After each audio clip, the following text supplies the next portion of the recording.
Elle est assise à son atelier et pourtant le travail de Delphine est tout en mouvement, horloger bien sûr. C'est le mouvement de base sur lequel on travaille pendant toute la durée de notre apprentissage. Je le démonte pour l'instant et puis je regarde qu'il n'y ait pas de casse dans mes pièces. Et oui, la montre est dotée d'une mécanique complexe. Delphine s'attaque donc méthodiquement au démontage, une pièce après l'autre. Il y a une cinquantaine de pièces sur ces mouvements. Là, c'est vraiment le mouvement simple, donc c'est encore assez relativement peu, mais sur d'autres, ça arrive jusqu'à environ 250 pièces, je pense.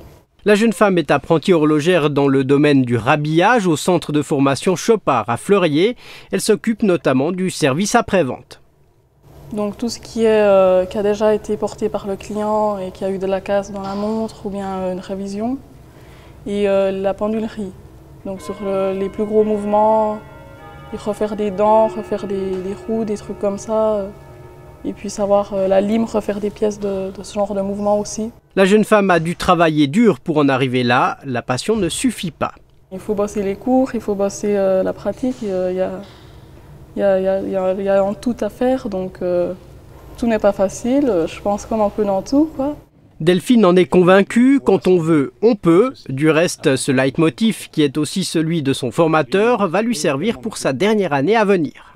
Ce qui vous attend l'année prochaine en 4e année, vous allez devoir pouvoir réparer donc, ce type de pendule et puis effectuer toutes les pièces qui pourraient être défectueuses.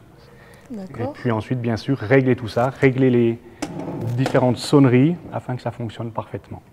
En attendant, la jeune femme parfait sa technique. Je suis en train d'enlever de la matière sur ma pièce et faire la finition, en fait, tirer mes traits pour que ce soit joli au toucher et au regarder.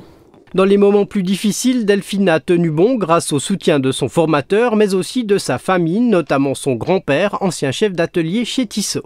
Il était plutôt content de savoir que quelqu'un allait repartir aussi dans l'horlogerie, ce qu'il a fait pratiquement toute sa vie. Donc il était assez fier de moi, il me pose plein de questions chaque fois qu'on se voit. Donc, ouais. Il a donc su transmettre plus qu'un savoir-faire. J'ai découvert ce très beau métier et puis j'ai eu la passion assez rapidement.